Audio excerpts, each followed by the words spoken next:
Welcome to PACTV Community News. I'm Brian Sullivan. And I'm Julie Thompson. This week on PCN, we check out the public art unveiling at the 1620 Winery. We listen to the Pembroke Elementary Cadet Band at the Kingston Collection and attend the dedication of the Plymouth Trail Court, honoring Therese Murray, former Massachusetts Senate President. We get to learn more about Bonnie Forsyth, a local artist at the Kingston Public Library, and Doctor's Orders discusses migraines with BID Plymouth. We also have Rebecca Griffith on set to talk about what's coming up at the Pilgrim Hall Museum. But tonight, we start our show in Duxbury. The Friends Don't Let Friends Die program was inspired by parents of overdose abandonment victims and was coordinated by the Duxbury Knights of Columbus with the help of the Duxbury Police and Duxbury Fire Departments. PCN stopped in to learn more about this life-saving program. You know, we were privileged to work with the Knights of Columbus and all our community partners. One, for the, we're excited about the program, and two, we were pleased to be able to host the event today. I think that a lot of powerful speakers here today, and sort of highlighting, highlighting the need. We've, as all these community groups have come together, like Duxbury Facts and the Knights and Plymouth County Outreach, we're sort of identifying, we're trying to tackle this, this epidemic from all sides. And today was just the latest area that we've identified that we need to do better. This abandonment issue is an issue, and we really need to make sure that the community is aware that faced with that type of a situation, pick up the phone call. It's, the Good Samaritan law insulates the caller or the victim from any type of criminal liability, and we need folks to understand that, because we don't need to lose another life when it's preventable, clearly preventable. Well, we're inspired, the Knights of Columbus were, by the story of Tamika Perry and others, overdose abandonment. I think one of the things that the Knights can take credit for is coming, naming the problem, the overdose abandonment. And we did a lot of research into the issue and realized that there were no statistics kept on it, but it happens all the time. We've talked with different police agencies and EMS services, and we've heard ranges from 10 to 30% of the deaths are overdose abandonment issues. And so we really wanted to focus in on that and recognize the lack of personal responsibility there, and the lack of knowledge about the Good Samaritan law that will protect the friends from abandoning the victim. And so we wanted to get that message out, what to do, and we got the information about the Good Samaritan law, try to digest it down. How can we get this most impactfully in the wallets and the purses and the cell phone cases of people, so they have this, so ahead of time there's a Good Samaritan law that if it happens, that they'll be protected, and what to do and how to call 911, stay with your friend, help them if there's a breathing problem, so it's all outlined. I'm amazed we got all that on the front and back of these cards, and if we can get this overdose abandonment history, it'll be on a road to really help address this and put an end to this crisis. The Plymouth Bay Cultural District's Public Art Initiative is a multi-phase project to inject and encourage art and culture in the town of Plymouth. They recently held a public art unveiling which featured several new chairs and benches that were painted by local artists.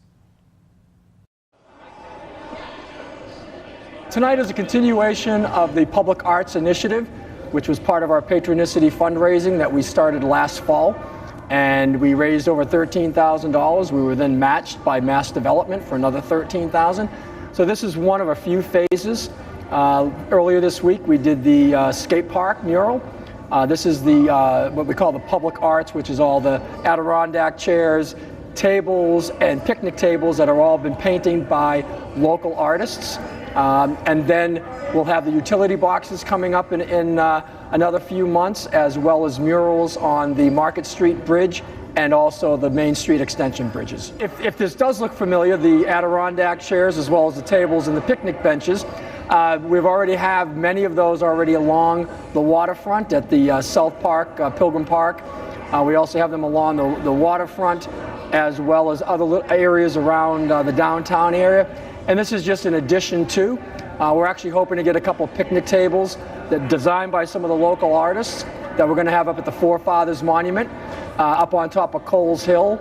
We've actually got a couple businesses also that would like to be able to put some of these chairs and benches at their places of business as well. Today is just really the unveiling of all this artwork that the local artists have done. And then over the next 30 to 60 days, we'll be getting these and actually putting more down on the waterfront. As I said, we're hoping also maybe in front of the town hall on the new lawn, but you'll see them scattered all around town, Plymouth Center for the Arts, and other locations as well. It's really, again, our way of just saying, hey, you know, Plymouth is really a cool place to be. It's a place of destination now, not just about the wonderful history, but also the art and culture. And as the chair of the Plymouth Bay Cultural District, this is sort of what we really envision as part of our goal and mission for the town of Plymouth. The Pembroke Elementary 5th grade cadet band took over the food court in the Kingston Collection and delivered an incredible performance. In keeping with the Pembroke school system's strong music and arts tradition, these first-time musicians didn't disappoint the crowd that seemed to grow by the minute. Almost like a flash mob that breaks out into a choreographed dance number, the Pembroke 5th grade cadet band took over a good portion of the food court at the Kingston Collection.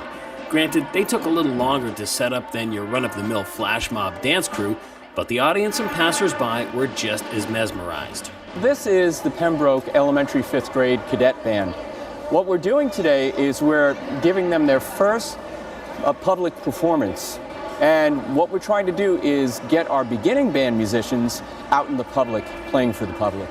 The Pembroke school system boasts one of the finest music programs in the country, and these first-time musicians are looking to carry on that tradition. The high school band actually has performed at Disney World. They've won major competitions in New York City. So this is where it all gets started, at the elementary level. So these type of performances gear our musicians for bigger and better things in the future. While each section got a chance to play the theme from Star Wars, there was still plenty of other music on the agenda to captivate all of those in attendance. They're going to hear a variety of different pieces. They're going to hear mouthpieces falling. They're going to hear jazz music, marches, traditional marches, rock music, and we have a whole gamut of instruments. We have flutes, clarinets, trumpets, saxophones, trombones, baritones, and of course, a drum section. Many of the folks on hand that were within close proximity were likely friends and family of the young musicians, but there were still plenty of others who just happened to be either in the food court or passing through, just in time to soak in this experience. Well, first I want them to enjoy the music.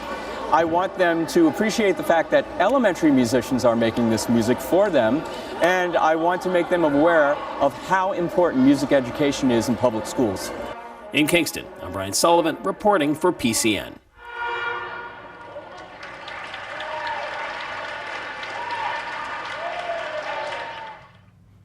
After passing legislation put forth by State Senator Vinnie DiMacedo, the Plymouth Courthouse was finally named after the person who helped make it what it is today.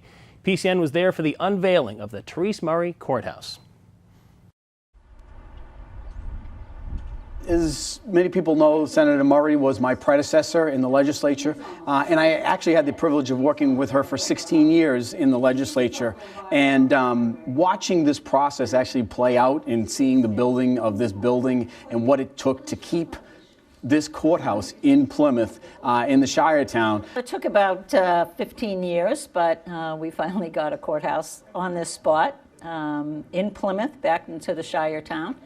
And that court's been open a little over between 10 and 12 years, and replaces the old court, which was literally falling in on itself. This courthouse is fabulous. When it comes to justice, people deserve a building of this magnitude that really does allow people an opportunity to be heard. And I think that doing that was in large part a big effort on her part to really make sure that it stayed here, that the building had all it needed, that we have 7 agencies under one roof. And to that extent, I wanted to take this opportunity to name someone who is the first female Senate President in the Commonwealth of Massachusetts, who fought so hard for Plymouth County and fought so hard to make sure that this was a success. And so that's why I filed file this piece of legislation and was able to get it through the Senate, the House, and have the governor sign the bill. You know, oftentimes you usually don't name a building after someone while they're still alive, but we're thrilled that, you know, with her success that she's had, the fact that, you know, she can be here to celebrate with us is a wonderful thing. I'm very humbled. Yes, it's a great honor. This is the center of justice for not only for the county and the town, but it's a center of justice, and it's a great opportunity for people to come here and see how justice is served every day.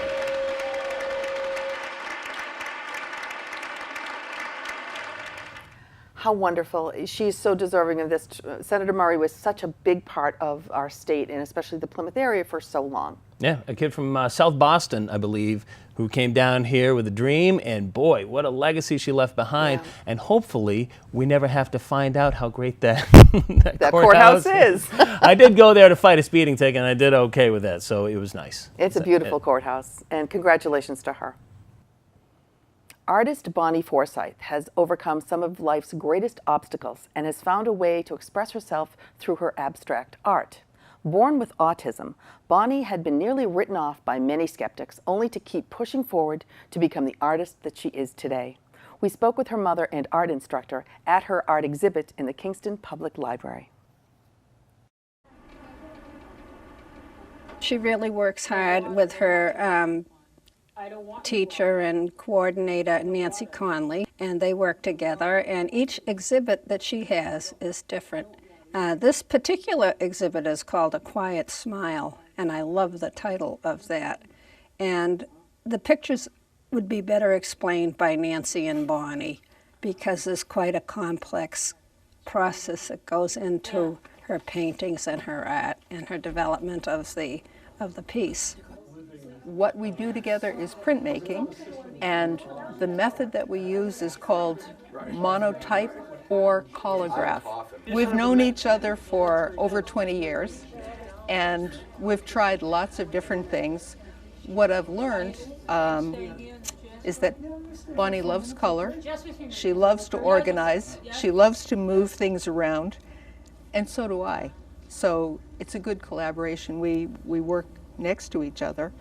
But she does all the placement. When we work with tools, we work together. I couldn't be more proud. This is a young woman who has overcome some phenomenal obstacles and serious challenges, and she's never given up. She's persisted, she's determined, she's compassionate, she's loving. And in the old days, I can remember people in the field of special needs saying she will never function above a baby level. She'll never be able to do this, she can't do this, she can't do that. And I always felt from day one, yes, she can do this, and she will do this, and she's determined to do it. And to see her come out of herself through her artwork is really just so rewarding to me and other people who know her. And I keep bumping into teachers that used to have her from years ago, and they'll look and they'll say, "Is that Bonnie?" And tears will come down because it's hard for them to believe here's this beautiful young woman who used to have no affect and have difficulty communicating, relaxed and happy, and introducing herself to them and speaking and having conversation and telling them about her art. It's really quite amazing. She's quite inspiring. She's a brave lady.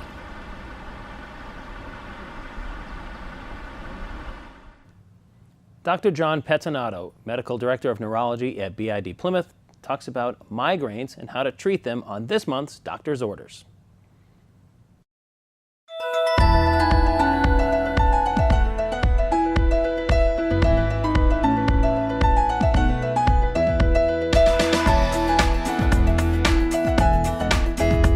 Hello, I'm Dr.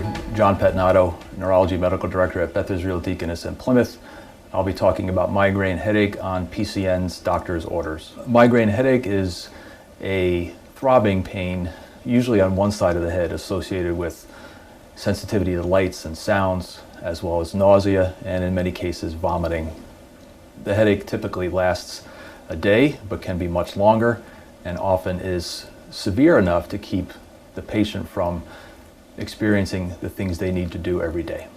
Migraine headache affects almost 30 million people in the United States. Women who are of childbearing age typically have headaches more often than men, about 3 times to 1. Or migraine headaches are diagnosed as either chronic, which means more than 15 headache days a month, or sporadic, which means, of course, much less than that. For patients who have migraine headaches, it's important to see at least their primary care provider first to make sure there are no medical conditions that may lead to headache. Then a referral to a neurologist can be made for treatment. Treatment for headaches is twofold. The first thing is every patient with migraine needs to be taking something to make the pain go away, what we call an abortive medication.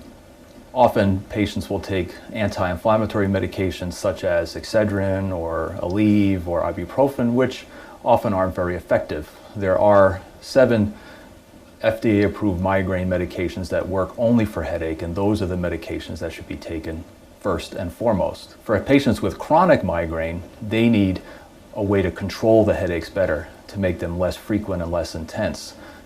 For those patients, we prescribe a daily medication called prevention, or a preventative drug that they take, hopefully over time will then lead to an improvement in headache frequency and intensity.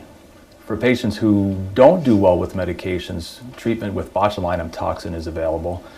This is also known as Botox, and this involves 31 injections throughout the head and neck, and this is often a great way to help prevent headaches as well. I'm Dr. John Petnato, Neurology Medical Director at Beth Israel Deaconess Plymouth. This has been PCN's Doctor's Orders. We are so pleased to have on set today Rebecca Griffith, who's the Associate Curator of the Pilgrim Hall Museum here in Plymouth. Welcome. Thank you for having me. So we're excited about this. You've got a lot of stuff to talk about, but first let's talk a little bit about the Pilgrim Hall Museum, because there's a lot of people that don't even know it exists. So Pilgrim Hall Museum is a small museum in downtown Plymouth. We are America's home of pilgrim possessions. We have the authentic 17th century materials that the pilgrims brought over on the Mayflower and created when they got here. Wow. We are the oldest continuously operated museum in America. So we opened our doors in 1824, and we've been a museum ever since. Okay, and you are the Associate Curator. How does one become a curator of a museum? Well, a lot of schooling. Yeah. I went to 6 years of college to get my master's degree, and then for one of my classes, we actually took a field trip to Pilgrim Hall Museum. Yep. And I stayed behind to talk to the then curator at the museum and became an intern in 2015. And you fell in love with the place? I did. Yeah. It's amazing. Now, what is your major in college to become a museum curator? Is there a curation? So my degree is in public history, Okay. but you can also get museum studies degrees. And museum studies. Yes. Okay. So you've got a lot of background in this. Yes. Okay. So being the oldest continuously operated public museum in the country, I assume. Yes. Okay. You name some of the things, the original things that you have there at the museum that people could come see. So we have a really wonderful collection. We have William Bradford's Bible that he would have used for worship every day. We have the sword of Miles Standish, the military captain. These are the authentic first generation. These are them. Actual objects, Wow. yes, Okay. of the pilgrims on display. We have the only portrait of a Mayflower passenger that was done from life. It was actually which is painted Edward at the Winslow. time in the Yep. 1600s. Yep, in the 1650s in London it was painted. Wow. And how did you gather all this museum stuff that you have? Where did you get it? So since we've been open for almost 200 years, Yep. we've done a lot of collecting, either from descendants donating objects Okay. to our museum, or sometimes really rare things come up for auction and we would go And you for will it. go purchase them. Yes. Yeah. Okay. Now the museum itself has 2 floors. Yes. Okay. So tell me just a little bit about, if I walk in the museum, what are the 3 different things actually that I can go see? There's 2 floors and there's a So library. down in our lower gallery Yeah. is where we have our authentic 17th century materials. Okay. So that's where we recommend people start. Yep. And that wing was built in 2008. Okay. And then you come upstairs to our original 1824 building, which has some really monumental paintings, Okay. history genre paintings, Okay. depicting the pilgrims throughout time. And then we also have our temporary exhibition titled Wampanoag World, Patuxet to Plymouth. Okay. That's up right now in our temp gallery. And that's about the indigenous people. Yes. Okay. So that is about the Wampanoag people and showcases our Native American archaeological collection. That's usually only in storage, so it's only on display for a limited time. Oh, great. And that'll be through the end of the year? Through the end of the year, yep, December Excellent. 30th. And now you also have a library, and it's called the Steinway Library. Tell me a little bit about how it's named, and then what's in the library, and tell me about this event that you're going to have, the ribbon cutting that you're going to have on July 26th. So our 1905 Steinway Memorial Library is actually named for Mary Kay Castle Steinway, who Steinway may be familiar. It's the famous piano family. I said, oh, yes. piano. So we received a very generous gift back in the day, and that's why we renamed the library after her.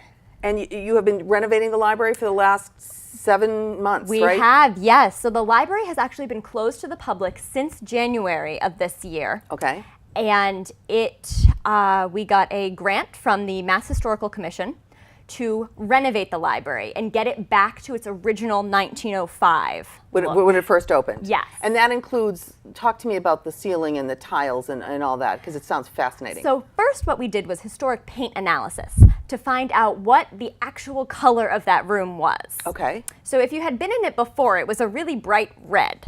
Oh, which really? is not historically accurate. That was done in like 1970s, 1980s. Oh, yeah, after the 60s. People were crazy. Okay. So we got it back to its original color. We also, the ceilings are Guastavino tiled ceilings. Now, so it's what the is Guastavino same, tile? If you've ever been to Grand Central Station. In New York City. In New York City, Have. yep. With the vaulted ceilings and the tiles up Yeah. there, it's the same type of tiling as that. So the vaulted ceilings are just gorgeous. We have built-in steel bookcases that are filled with over 6,000 books, some of them dating back to the Pilgrim's time and before. Yeah. And we also have a really beautiful mosaic tiled floor. And that's been totally redone. Totally redone. Are they the little tiny tiles? Yes, we actually had to order them. Some came from China, some came from Italy to try and match the colors exactly to what they were. Now, how do you keep this all preserved? Now that you've done it, I would think that traffic will end up making it like dirty. I mean, how do you keep it we in have this a state? very rigorous cleaning schedule, and we will have a rug that'll go down on Okay. some of the floor to kind of protect it, and the acoustics with the sound. It needs Oh, a rug absolutely. in there with the vaulted ceiling. Because it must get loud. Yes, Because it's like an echo chamber. Right. Yes, right. and it's even got those little whisper corners. I don't know if you've seen Yeah. that in Grand Central Station either, but Wow. very strange acoustics, but very cool. Yeah. So when you walk in the library on the 26th of July from 4 to 6 for this ribbon cutting event that you're having, people will get to not only see the library in its restored state, but will there be any lectures? Will there be any movies? Or what else is going to happen? So we will talk a little bit about the history of the library and the process that's going through there. And then we are going to have a couple of portraits on display for people to look at and see. Some of them need a little bit of work. Okay. And a lot of them are some of our founders or people who were really essential to Pilgrim Hall Museum. Okay, which is when important. it was first Yeah, opening. Right. Yes. All right. All right. So Pilgrim Hall Museum ribbon cutting on the Steinway Library, which is restored, is Thursday, July 26th. Now the museum itself is open all the time, correct? Yes, 7 days a week, 9:30 to 4:30. Even during Christmas?